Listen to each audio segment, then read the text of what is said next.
नमस्कार दोस्तों। आज की इस वीडियो में मैं आपको एक्ट एज इफ टेक्निक के बारे में बताऊंगा। ये टेक्निक लॉ ऑफ अट्रैक्शन की काफ़ी पॉपुलर टेक्निक्स में से एक है और इसका इस्तेमाल मैंने पर्सनली खुद भी किया है बहुत बार। जैसे कि इसका नाम है एक्ट एज इफ, यानी इस तरह से एक्ट करें जैसे वो चीज़ ऑलरेडी हो चुकी है जो आप मैनिफेस्ट करना चाहते हैं। और ये टेक्निक ऐसी है कि ये आपको इमीडिएटली अलाइनमेंट में लेकर आती है उस चीज़ के, क्योंकि इसमें आप इमीडिएटली एंड फीलिंग पर जाते हैं जहाँ पर आपकी मैनिफेस्टेशन ऑलरेडी हो चुकी है और उस चीज़ के होने के बाद आप कैसा एक्ट करोगे, वो आप करते हो। और इससे चाहे आप स्पेसिफिक पर्सन मैनिफेस्ट करो या फिर आप जॉब मैनिफेस्ट करो, कुछ भी मैनिफेस्ट करना हो आप इससे ईज़िली कर सकते हो। अब इसको करने का तरीका ये है कि फॉर एग्ज़ाम्पल आप अपनी जॉब मैनिफेस्ट कर रहे हो, तो आपको पता होता है कि आपकी जॉब का टाइमिंग क्या होगा अगर आपकी जॉब आपको मिल जाएगी। तो उस वक़्त हम क्या करते हैं कि जॉब की टाइमिंग से हम अपोज़िट अपनी लाइफ़ में चलते हैं। यानी मान लीजिए मेरी ड्रीम जॉब है जहाँ पर, उस जॉब को अगर मैं करता हूँ तो मुझे रोज़ सुबह 7 बजे उठना पड़ेगा अपने काम पर जाने के लिए। लेकिन मेरी लाइफ़स्टाइल इस वक़्त ऐसी है कि मैं 10 बजे उठता हूँ। इसको एक एग्ज़ाम्पल से आप देख सकते हैं। और ये बात हमारे माइंड को पता होती है कि नई जॉब पर अगर जाना है तो 7 बजे सुबह उठना पड़ेगा। लेकिन क्योंकि मैं अपनी पुरानी रूटीन में चल रहा हूँ और 10 बजे हर रोज़ उठ रहा हूँ, तो इससे यूनिवर्स समझ जाएगा कि आपके पास अभी वो जॉब नहीं है। यानी आपका सबकॉन्शियस माइंड आपको ये चीज़ लैक दिखाएगा कि आपके पास अभी वो जॉब नहीं है। और ये एक रीज़न आपका बन जाएगा रेजिस्टेंस क्रिएट होने का। भले ही इस वक्त आपकी जॉब ना लगी हो, लेकिन आपको पता है कि अगर आपकी जॉब लग जाएगी तो उसके बाद आप क्या कर रहे होंगे, आपकी लाइफस्टाइल कैसी होगी, आप किस तरह से अपनी लाइफ को जी रहे होंगे, किस तरह से अपने टाइम को स्पेंड कर रहे होंगे, ये सारी चीज़ें आपको पता होगी। तो उस रूटीन में आपको पहले ही आ जाना है। यानी अगर आपको पता है कि आपकी जो ड्रीम जॉब है वहाँ पर आपको सुबह जल्दी उठना पड़ेगा, लेकिन अभी वो इस वक्त आपके पास जॉब नहीं है, लेकिन आप उसको मैनिफेस्ट कर रहे हो इस वक्त, तो आप ऑलरेडी उस टाइम पर उठना शुरू कर दो ताकि आपके माइंड को ये शुरू-शुरू में थोड़ा-थोड़ा लगने लगे कि आप अपनी मैनिफेस्टेशन के लिए रेडी हो। और जब आप रेडी होते हो तो यूनिवर्स आपको वो चीज़ डिलीवर कर देता है। जिस तरह से हम ऑनलाइन भी कोई शॉपिंग करते हैं, तो जब डिलीवरी वाला हमारे घर पर आता है तो हमें कॉल करता है। अगर हम उसके कॉल को पिक करते हैं और रेडी रहते हैं डिलीवरी के लिए, तभी हमें डिलीवरी मिलती है। अगर हम कॉल ही ना उठाएँ तो वो हमें डिलीवर कैसे करेगा हमारा प्रोडक्ट? उसी तरह से आप यूनिवर्स को देख सकते हैं कि यूनिवर्स आपकी मैनिफेस्टेशन लेकर दरवाजे पर खड़ा होता है और आपको कॉल कर रहा होता है। क्योंकि आपका ध्यान रेजिस्टेंस पर ज़्यादा होता है, अलाइनमेंट पर कम होता है, तो आप उस कॉल को रिसीव नहीं कर पाते और उस कॉल को रिसीव नहीं कर पाने की वजह से वो डिलीवरी आपको नहीं मिलती। यानी वो मैनिफेस्टेशन आपकी पूरी नहीं होती। और जब भी हम कुछ भी मैनिफेस्ट करना चाहते हैं तो हमारी मैनिफेस्टेशन करने का सबसे बड़ा और इकलौता रीज़न ये होता है कि हमें उस मैनिफेस्टेशन को पूरा करके हमारी लाइफ में खुशी मिलेगी। हम अपनी खुशी के लिए ही सब कुछ मैनिफेस्ट करते हैं, क्योंकि हमें लगता है कि अगर हम कोई चीज़ मैनिफेस्ट कर लेंगे हमारी लाइफ में तो हमें खुशी होगी। जैसे हमारी जॉब हमें मिलेगी तो हमें खुशी होगी, हमारा स्पेसिफिक पर्सन हमें मिलेगा तो हमें खुशी होगी। अब इस चीज़ में भी आपको एक्ट एज़ इफ टेक्निक को देखना है कि किस तरह से आप इसका इस्तेमाल कर सकते हैं, क्योंकि आपको पता है कि आप जो भी मैनिफेस्ट कर रहे हो, उसको मैनिफेस्ट करने पर आपको खुशी होगी और इसीलिए आप उसको मैनिफेस्ट करना चाहते हो। लेकिन जब हम सोचते हैं कि वो चीज़ मेरी लाइफ में नहीं है, वो मुझे कब मिलेगी या कब मिलेगा, तो हम कहीं न कहीं अपने अंदर ही खुद से परेशान हो जाते हैं। तो अब मैनिफेस्टेशन करने पर हमें खुशी मिलती है, लेकिन उस चीज़ की मैनिफेस्टेशन ना होने पर हमें दुःख होता है। और जब हम दुखी हो रहे होते हैं किसी चीज़ को सोचकर, तो हम रेजिस्टेंस क्रिएट करते हैं अपने माइंड में, क्योंकि दुःख वाली वाइब्रेशन आपको खुशी नहीं दे सकती। यानी क्योंकि वो रेजिस्टेंस है, तो उससे आप अलाइनमेंट में नहीं आ सकते और अलाइनमेंट में नहीं है तो आप मैनिफेस्ट नहीं कर सकते। वहीं जब आप खुश होते हो ऑलरेडी उस चीज़ के पूरा होने से पहले ही, तो वो चीज़ आपकी लाइफ में ईज़िली आते हुए आपको दिखती है। क्योंकि आपने अपने आप को वाइब्रेशनली उस चीज़ में पहले ही तैयार करके रखा है कि वो चीज़ आपकी लाइफ में नहीं आई है, फिर भी आप उस खुशी को महसूस कर रहे हो जो उसके आने के बाद आपकी लाइफ में होगी। और उस खुशी को जब आप पहले महसूस करते हो तो जो आपको भारीपन महसूस होता है या जो खालीपन महसूस होता है किसी मैनिफेस्टेशन के पूरा ना होने का, अगर आपकी कोई डिज़ायर है जो अभी तक पूरी नहीं हुई है, तो उस चीज़ का खालीपन आप समझते होंगे कि किस तरह की फीलिंग होती है आपके चेस्ट के लेफ्ट साइड पर। तो वो फीलिंग आपकी ख़त्म हो जाती है जब आप अपनी मैनिफेस्टेशन के होने से पहले खुशी ढूँढ लेते हो तो। और जब वो खुशी आपको होती है, तो आपकी मैनिफेस्टेशंस ऑटोमैटिकली होने लगती है, क्योंकि उस वक़्त आप अलाइनमेंट में होते हो। तो जैसे इसका एग्ज़ाम्पल अगर मैं लूँ, अगर आप स्पेसिफ़िक पर्सन को मैनिफेस्ट कर रहे हो और स्पेसिफ़िक पर्सन के मैनिफेस्ट होने के बाद आपकी लाइफ़ किस तरह की होगी? यानी एक न्यू रिलेशनशिप जब बनता है, तो न्यू रिलेशनशिप में किस तरह का बिहेवियर होता है आपका?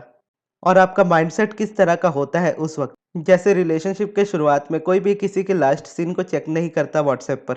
लेकिन जब रेजिस्टेंस बढ़ती है तो ये चीज़ बार-बार होती है। तो इसीलिए उनके लास्ट सीन को देखना ही आप टोटली बंद कर दीजिए। इससे क्या होगा कि आप एंड मोमेंट पर आ जाएँगे, यानी एक एक्ट एज़ इफ टेक्निक का आप इस्तेमाल कर रहे होंगे कि आपका नया-नया रिलेशनशिप है और आपको इस चीज़ में कोई इंटरेस्ट नहीं है कि वो पर्सन लास्ट सीन कब गया है, यानी कब वो लास्ट व्हाट्सएप पर से ऑफलाइन हुआ है। उसके बाद न्यू रिलेशनशिप में आपको सामने वाले पर्सन में हर एक चीज़ अच्छी ही लगती है।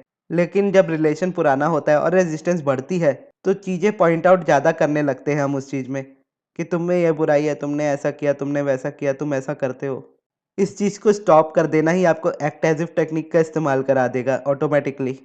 क्योंकि न्यू रिलेशनशिप में इस तरह की बहसें नहीं होती हैं। आप सामने वाले पर्सन में हर चीज़ अच्छाई ही देख रहे होते हो या फिर उस पर्सन की फ़ोटोज़ को बार-बार देखते हो और आपको उसको देखकर अच्छा फ़ील होता है। और न्यू रिलेशनशिप में जब आपका पर्सन आपको थोड़े लेट से रिप्लाई करता है, तो आपका माइंड खुद ये बात कहता है कि हो सकता है सामने वाला पर्सन बिज़ी हो। वो जब मैसेज देखेगा तो ज़रूर रिप्लाई करेगा या मैसेज देखेगी तो ज़रूर रिप्लाई करेगी। लेकिन जब रिलेशनशिप पुराना होता है तो उसमें रेजिस्टेंस क्रिएट होती है। फिर उस वक़्त हम किस तरह से बिहेव करते हैं कि तुमने मेरा मैसेज नहीं देखा, तुमने देखकर भी रिप्लाई नहीं किया। और ये थॉट शुरू होते हैं 1-2 से, लेकिन ये मल्टीप्लाई होकर कितने सारे कॉम्बिनेशन ऑफ वर्ड्स बन जाते हैं, एक अफ़र्मेशंस की तरह रिपीट करने लगते हो माइंड में आप। तो इस चीज़ को ब्रेक कर देना भी आपको एक्ट एज़ इफ टेक्निक को नेचुरली यूज़ करा देगा। यानी अगर इसको आप ओवरऑल देख लो, तो आप इसको एक न्यू रिलेशनशिप की तरह देखोगे। क्योंकि अगर आप रिलेशनशिप को पुराने रिलेशनशिप की तरह बनाना चाहोगे कि मेरा रिलेशन पहले जैसा हो जाए, तो वो पहले की तरह टूट भी जाएगा। क्योंकि पास्ट में कुछ ऐसी रेजिस्टेंस रही होगी जिसकी वजह से आपका रिलेशन टूटा है और अब आप जब कहते हो ये बात कि मुझे मेरा रिलेशन पहले की तरह करना है, तो आप वापस से पुरानी वाली रेजिस्टेंस को क्रिएट करते हो। इससे बेहतर ये है कि सिचुएशन आपकी इस वक्त जो भी है आपके स्पेसिफिक पर्सन को लेकर, आप बस ये करना शुरू करो कि एक न्यू रिलेशनशिप किस तरह का होता है और सेम पर्सन के साथ आपको न्यू रिलेशनशिप बिल्ड करना है। या अगर आप रिलेशनशिप में नहीं हो ऑलरेडी और मैनिफेस्ट कर रहे हो, तो भी आपको यही करना है कि आपको देखना है कि एक न्यू रिलेशनशिप में क्या होता है और सामने वाले पर्सन में आप क्या देखते हो न्यू रिलेशनशिप में। और न्यू रिलेशनशिप में शक नहीं होता, उसमें आप लास्ट सीन नहीं देखते, उसमें आप ये नहीं बोलते कि तुमने मेरा मैसेज का इतने जल्दी रिप्लाई नहीं किया या इतनी लेट रिप्लाई क्यों किया। सामने वाला पर्सन भी नए रिलेशनशिप में मस्त रहता है, आप भी अपने नए रिलेशनशिप में मस्त रहते हो। यानी अगर आप एक दूसरे से बात कर रहे हो तो ठीक है, लेकिन जब आप बात नहीं कर रहे हो तो आप अपनी लाइफ में भी एंजॉय कर रहे हो। अपनी हॉबीज़ को टाइम दे रहे हो, अगर आपको मूवीज़ देखना पसंद है, आप मूवीज़ देख रहे हो या पढ़ाई करते हो तो आप पढ़ रहे हो। यानी लाइफ़ को टोटली अच्छे तरीके से जी रहे हो। लेकिन रेज़िस्टेंस जैसे बढ़ती है तो सारा ध्यान एक तरफ चल जाता है कि उसने रिप्लाई टाइम पर नहीं किया और लाइफ़ की बाकी सारी चीज़ें छूट जाती है, जिसकी वजह से रेज़िस्टेंस इतना ज़्यादा क्रिएट हो जाता है कि रिलेशनशिप तो जाता ही है, उसके साथ-साथ पढ़ाई भी जाती है या जो भी आप करना चाहते हो वो चीज़ें भी नहीं कर पाते हो। तो इसीलिए हमेशा इस चीज़ को देखने की कोशिश कीजिए कि आप जो भी मैनिफेस्ट कर रहे हो, उसको मैनिफेस्ट करने के बाद आपका बिहेवियर कैसा होगा? आप उस वक़्त क्या कर रहे होंगे? आप जो भी कर रहे होंगे, उसको पहले ही करना शुरू कर दीजिए।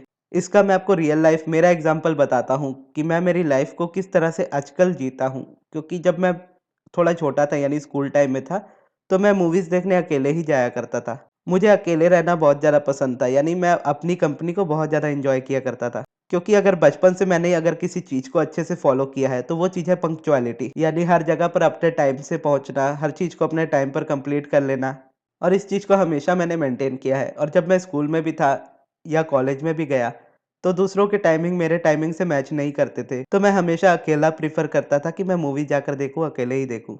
और उस वक़्त इंटरनेट भी उतना नहीं होता था। ये मैं 2012-2014 की बात कर रहा हूँ। उस वक़्त मेरे पास 2G वाला नेट होता था। आइडिया की सिम बहुत ज़्यादा चलती थी उस वक़्त, क्योंकि उस समय उसमें अनलिमिटेड डेटा होता था। और उस समय इंटरनेट उतना अच्छा नहीं चलता था, तो हमें ज़्यादा चीज़ें पता नहीं होती थी। तो उस चीज़ को मैं काफ़ी ज़्यादा एन्जॉय करता था कि मूवीज़ को अकेले देखने जाना, जहाँ भी जाना है खुद से जाना, अकेले घूमना, ज़ू में जाकर पूरे दिन बैठे रहना, तालाब के किनारे पूरे दिन अकेले बैठे रहना। तो ये चीज़ मेरे लिए सेल्फ लव की तरह होती थी और उस वक़्त मैं ये सारी चीज़ें नहीं जानता था कि क्या होता है, क्या नहीं होता है। क्योंकि जैसा अब्राहम भी कहती है कि अलाइनमेंट हमारी नेचुरल है, बचपन से हमारे साथ होती है। हम बड़े होकर रेजिस्टेंस क्रिएट करके उसको अपनी लाइफ़ में हटा देते हैं।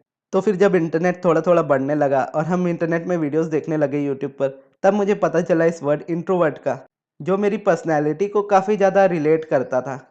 फिर मैं इंट्रोवर्ट वाले मीम्स देखा करता था, इंट्रोवर्ट के बारे में और जानता था कि कैसे होते हैं इंट्रोवर्ट। फिर मैं देखता था कि मेरी पर्सनैलिटी उस तरह की है। तो जो चीज़ मेरे लिए पहले सेल्फ लव होती थी, वो चीज़ बाद में मेरी लाइफ़ में इंट्रोवर्ट हो गई।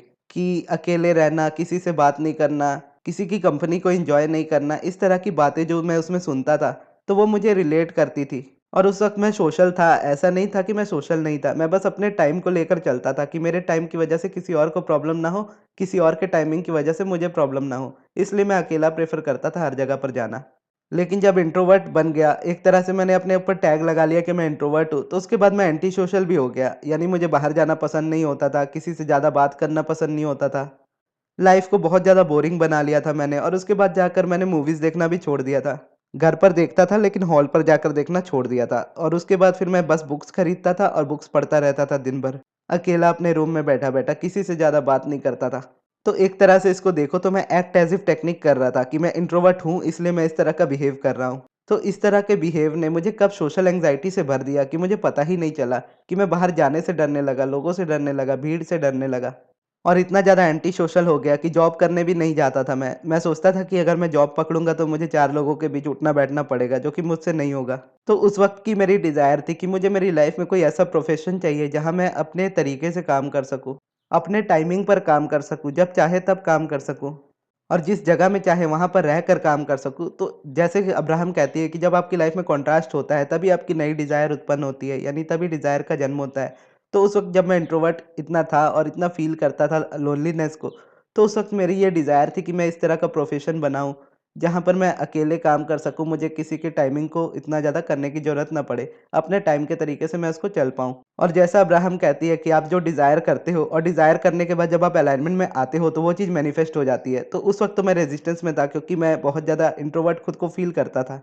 लेकिन जब मैं समझा इस चीज़ को और सोशल एंग्ज़ायटी मेरी लाइफ़ में से निकली, उसके बाद से फिर मैं अपनी लाइफ़ को थोड़ा-थोड़ा एन्जॉय करना शुरू कर दिया और अपने फ्रेंड्स के साथ मैं घूमने जाने लगा और लाइफ़ को एन्जॉय करने लगा और जैसे-जैसे एन्जॉय करने लगा, मेरा करियर भी ग्रो होने लगा। यानी यूट्यूब पर जो मैं करना चाहता था शुरू से, वो चीज़ मैं करने लगा। क्योंकि उस वक़्त रेज़िस्टेंस इतनी ज़्यादा थी, तो मैं नहीं कर पाता था। लेकिन अब क्योंकि अपनी लाइफ़ को एन्जॉय करता हूँ, तो धीरे-धीरे ये चीज़ें मेरी लाइफ़ में पूरी होने लगी और जिस तरह से मैं चाहता था मेरे ड्रीम्स को, उस तरह से ये पूरे होने लगे। फिर क्या हुआ कि मैं डिपेंड हो गया अपने फ्रेंड्स के ऊपर कि अगर मुझे कहीं जाना है, तो मुझे अपने फ्रेंड्स के साथ ही जाना होगा। यानी अगर मैं अकेला हूँ, तो मैं अच्छा नहीं फ़ील कर रहा हूँ। मुझे कोई साथ में चाहिए घूमने के लिए, इस तरह का बिहेवियर मेरा हो गया। तो ये भी मुझे प्रॉब्लम देने लगा, इंट्रोवर्ट से मैं डायरेक्ट एक्सट्रोवर्ट हो गया। यानी सोशल पहले नहीं था और उसके बाद पूरी तरह से सोशल हो गया। और इसमें फिर मुझे टाइमिंग वाला इश्यू आने लगा और इसकी वजह से रेजिस्टेंस बहुत ज़्यादा बढ़ने लगा मेरे अंदर। क्योंकि इसमें मुझे दूसरे के टाइमिंग को भी देखना होता है क्योंकि मेरा प्रोफ़ेशन इस तरह का है कि मैं जब चाहे छुट्टी ले सकता हूँ, लेकिन सामने वाला पर्सन नहीं ले सकता। ऐसे में मेरा टाइम बहुत ज़्यादा वेस्ट हो जाता है। तो ये चीज़ को फिर मैंने समझा कि अगर मुझे मेरी लाइफ़ को एकदम जिस तरह से मैं चाहता हूँ फ्रीडम में, अगर मुझे जीना है तो मैं किस तरह से जीऊँगा? मुझे अलाइनमेंट में पूरी तरह से रहना है, तो मुझे क्या करना चाहिए? फिर मेरे माइंड ने इमीडिएटली इस चीज़ को आंसर किया कि तुम किसी के टाइमिंग को मत देखो, तुम अपने टाइमिंग के हिसाब से चलो। तुम्हें जब अच्छा लगता है तुम काम करो, तुम्हें जब चाहिए तुम छुट्टी लो और किसी का वेट मत करो। अगर तुम्हें कहीं जाना है तो तुम अकेले जाओ। और फिर मैं वापस से अपने टाइमिंग के थ्रू चलने लगा। यानी जिस तरह से मुझे इच्छा होती है कि अगर मुझे कभी मूवी देखने जाना है, तो मैं अकेले जाता हूँ या कभी मैं रेस्टोरेंट्स में भी अकेले जाता हूँ, अपने फ़ेवरेट रेस्टोरेंट में जाके खाता हूँ, जो कि मैंने कभी नहीं किया। शॉपिंग करने भी अकेले चला जाता हूँ। अगर कोई साथ में होता है तो उसके साथ जाता हूँ, अगर अकेला होता हूँ तो अकेले जाता हूँ। एक तरह से इससे मेरी सेल्फ लव की प्रैक्टिस भी होती है क्योंकि मैं अपनी केयर करता हूँ, अपने लिए चीज़ें करता हूँ और इस तरह से एक एक्ट एज़ इफ टेक्निक भी यूज़ होती है मेरी लाइफ़ में कि अगर आपकी लाइफ़ में सब कुछ हो तो आप क्या करना चाहोगे? आप ऑब्वियसली है कि आप एन्जॉय करोगे। तो मैं पूरी कोशिश करता हूँ अपनी लाइफ़ को एन्जॉय करने की क्योंकि अगर मैं किसी और के टाइमिंग को देखने जाऊँगा, तो उस हिसाब से अगर मैं देखूँगा कि मुझे इस डेट को जाना चाहिए, इस टाइम को जाना चाहिए, तो हो सकता है उस टाइम को मेरा मैच ना हो, तो उसकी वजह से और रेजिस्टेंस आए। तो इससे बेहतर है कि जब मुझे मन कर रहा है, जब मुझे छुट्टी मिलने का लग रहा है कि अब मैं छुट्टी ले सकता हूँ थोड़ी देर के लिए, तब मैं उठ के चला जाता हूँ घूमने और मेरी लाइफ़ को एन्जॉय करता हूँ। क्योंकि मैं एन्जॉय करता हूँ तो अलाइनमेंट मेरी ऑटोमैटिकली क्रिएट होती है। यानी जो काम को मैं इतना स्ट्रेस दे रहा होता हूँ, जो काम मुझसे कंप्लीट नहीं हो रहा होता है, वो अगर मैं घूम के आने के बाद करता हूँ, तो वो ईज़िली हो जाता है। यूनिवर्स आपको तभी सपोर्ट करता है जब आप अलाइनमेंट क्रिएट करते हो अपनी लाइफ़ में, क्योंकि रेज़िस्टेंस में यूनिवर्स आपको रेज़िस्टेंस ही दे सकता है और अलाइनमेंट में अलाइनमेंट ही देगा। यानी यूनिवर्स कभी भी आपको आपकी वाइब्रेशंस के अपोज़िट नहीं दे सकता। अगर आपकी लाइफ़ में कुछ अगर आपके अकॉर्डिंग नहीं है, तो इसका सिंपल सा मतलब ये है कि वही आपकी वाइब्रेशन इंटरनली चल रही है, इसीलिए वो आपकी करंट रियलिटी है। उसको अगर आपको चेंज करना है, तो आप चीज़ों को उस तरीके से देखने की कोशिश कीजिए, जिस तरीके से आप देखना चाहते हो, ना कि उस तरीके से देखिए जिस तरह की वो है। यानी अगर आपका रिलेशनशिप खराब है, आपका पर्सन आपसे बात नहीं करता या किसी भी तरीके से आपको अच्छे से ट्रीट नहीं करता, तो आपको इस तरीके से उस सिचुएशन को देखना है, जिस तरह से आप उसको देखना चाहते हो। सबसे पहले तो आपको अपने अंदर उस सिचुएशन को क्रिएट करना है कि आपको इस तरह से कोई पर्सन कैसे कर सकता है, कि आपने ऐसी कौन-सी रेजिस्टेंस क्रिएट की है कि सामने वाला पर्सन आपको बार-बार ब्लॉक करता है या सामने वाला पर्सन आपको रिस्पेक्ट नहीं करता है। तो उस चीज़ को जब आप समझोगे, तो आप अपने अंदर के उस खालीपन को पहले ख़त्म कर पाओगे और जब वो अंदर का खालीपन ख़त्म होगा, तो आपको ज़्यादा मेहनत भी नहीं करनी पड़ेगी बाहर सिचुएशंस को चेंज करने के लिए। क्योंकि जो आप इंटरनली वाइब्रेट कर रहे होगे, वही आपकी करंट रियलिटी बन जाएगा।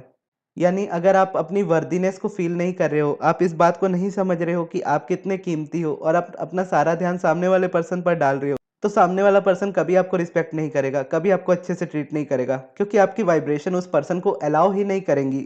या कोई पर्सन अगर आपको चीट कर रहा है, तो कहीं न कहीं आपकी वाइब्रेशन उस तरह की है कि आप चीटिंग को मैनिफेस्ट कर रहे हो अपनी लाइफ़ में। अगर आपकी वाइब्रेशन प्रॉपर रहेगी, आप पूरी अलाइनमेंट में रहोगे, तो दुनिया का कोई भी इंसान आपको चीट नहीं कर सकता। आपकी वाइब्रेशन उसको अलाउ ही नहीं करेगी कि वो आपको चीट करे। और जब आप रेजिस्टेंस में होंगे बहुत ज़्यादा और सामने वाले पर्सन पर पूरी तरह से डिपेंड होंगे, तो आपकी वाइब्रेशन उस पर्सन को अलाउ ही नहीं करेगी कि वो आपके साथ अच्छे से रहे। वो आपको चीट करके ही जाएगा या जाएगी। तो इस तरह से आपको समझना होता है कि आपकी वाइब्रेशन इंटरनली इस वक़्त कैसी है और जिस चीज़ को आप मैनिफेस्ट करना चाहते हो, उस चीज़ को मैनिफेस्ट करने के बाद आप कैसा अंदर से फ़ील करोगे? क्या आप करोगे? किस तरह का आपका बिहेवियर होगा?